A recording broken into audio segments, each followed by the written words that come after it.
Good evening, mommies. I'm Dr. Pedro Mom, your pediatrician, and also a mommy like you. For today's video, pag-uusapan po natin ang mga senyales na mahina ang baga ni baby.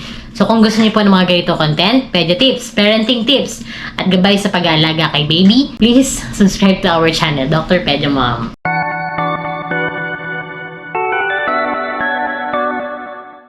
Mga 10 senyales na mahina ang baga ni baby. So, is there such a thing na mahina ang baga ni baby? Weak lungs. So, sabi sa Google, wala pa ako nakitang weak lungs or medical term for mahina ang baga. Pero, merong risk factor na hihina ang baga ni baby or yung madali siyang ubuhin or madali siyang kapitan ng pulmonya. So, ito na lang yung pag-uusapan natin. Yung mga, yung mga bagay na magiging at risk si baby sa pneumonia or magiging malapitin siya sa sakit, lalo na sa ubo. Number 1, kapag pinanganak na premature si baby. Ang premature, ibig sabihin, pag pinanganak siya, less than 37 weeks of age or yung mga 8 months pababa. Kapag po kasi ganito, ang baga, hindi pa fully matured yan kapag pinanganak ng premature si baby. So, kailangan maging strong po yung baga bago siya ilabas sa sinapupunan ni mommy. Kaya naman, kapag nilabas si baby at premature yan, either maghihirapan siyang huminga, magkakaroon siya ng grunting, magkakaroon siya ng pangingitim, or mahihirapan siyang huminga. Maraming signs po ng respiratory distress kay baby. Kaya kapag lumabas yan sa hospital, ang mga complications ng pagiging premature is yung BPD. Pwede rin yun. Sila yung mga, kapag kinapitan na yan ng ubo, lagi silang hingal. At meron po akong pasyenteng ganito. Hindi naman talaga lahat ng premature is mahina ang baga. Number 2, cleft lip or cleft palate. Kapag may ganito si baby, mataas po ang chance na masamid siya. So, kapag nasasamid si baby, napupunta yung samid or napupunta yung laway niya o kaya kung may bakterya dyan or yung gatas, diretso sa baga ni baby. Yun ang reason kung bakit magkaka-pneumonia siya. Kapag pinanganak si baby ng may ganito, cleft lip or cleft palate, nire-refer po namin yan sa ENT at piniprescribe po ng ganito. Ang tawag po dyan is orthodontic nipple. Medyo may kamahalan nga lang pero kung magpapadedi po kayo, ganito po dapat ang kanyang nipple. Kasi nga, para diretso yan sa esophagus. Hindi po yan mapupunta sa daanan ng hangin. Kasi kapag napunta yung milk sa daanan ng hangin, naku, mahihirapan siya huminga, posibleng magkapulmonya talaga si baby. Dok, totoo po ba kapag natapa si mommy, habang pinagbubuntis si baby, is magkakaroon siya ng ganyan? Hindi po. Wala pong scientific explanation about doon. So, pamahiin lang po yun. Number 3, na posibleng magka-pneumonia or humina ang baga ni baby is kapag meron siyang reflux, kapag lungad siya ng lungad. Kahit anong milk ang pinapadedi mo sa kanya, lagi siyang nilulungad, lagi siyang nagsusuka, tapos ganyan po yung itsura ng suka, yan, may reflux po siya niyan. At posibleng kapitan siya agad ng pulmonya. Number 4, ito ang matindi. Kapag second-hand smoker si baby. Hindi siya yung naninigarilyo ha, yung kasama niya sa bahay. Ito, lalo na yung mga matitigas ang ulo, yung mga, naku, pasensya na. Pero marami talaga akong pasyente na ganito. Pabalik-balik ang kanyang ubo, na-admit na, and then after a week, andyan na naman yung ubo, gumaling na siya sa hospital eh. Tapos, tatanungin ko siya kung meron naninigarilyo ba sa bahay. Yes, ang daddy or yung lolo or yung mga kasama sa bahay. Sana po, kung nakikita ng hirap si mommy sa pag-ahalaga kay baby, ubo siya ng ubo, stop smoking, quit smoking. Yun lang po ang paraan para matigil sa pagkakaroon ng pulmonya si baby.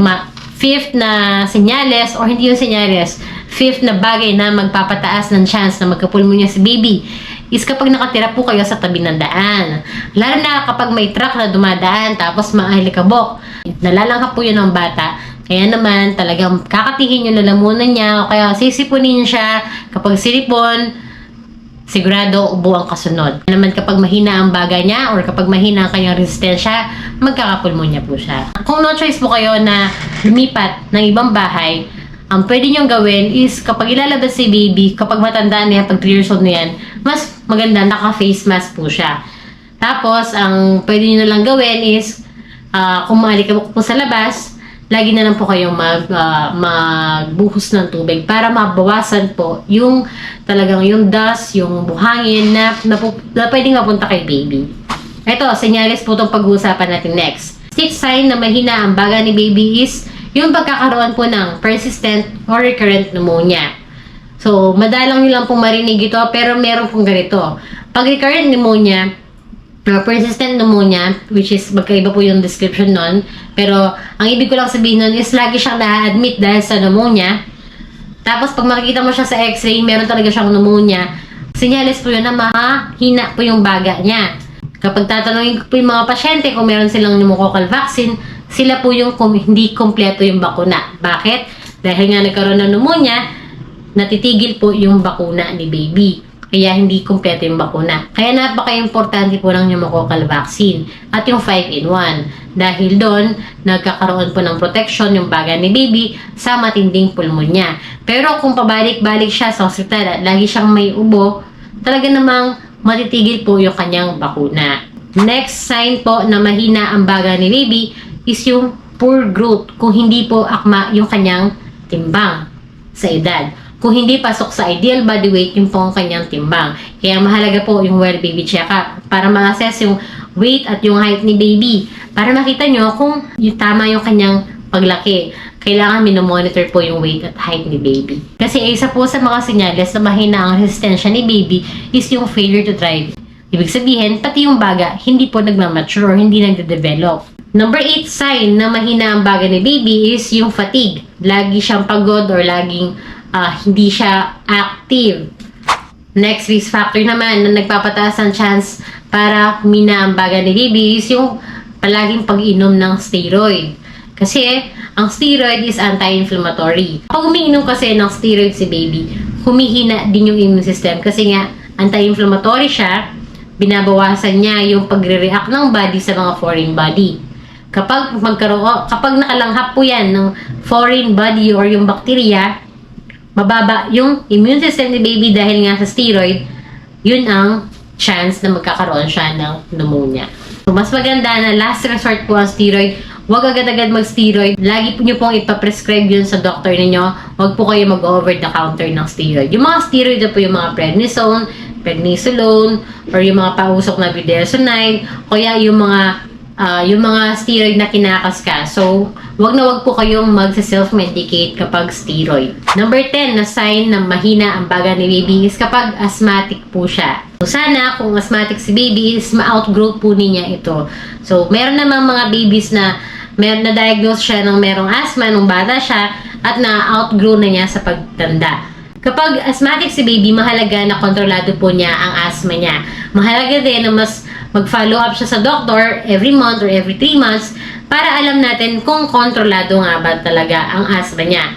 Kapag hindi, at lagi siyang na-admit dahil sa asthma, mataas po ang mortality rate nun. At isa pa, kung asthmatic si baby, mahalaga na makumpleto niya yung mga vaccine which causes pneumonia such as flu vaccine, pneumococcal, and Hib. Kung may natutunan po kayo, please don't forget to like, share, and subscribe to our channel. Thank you!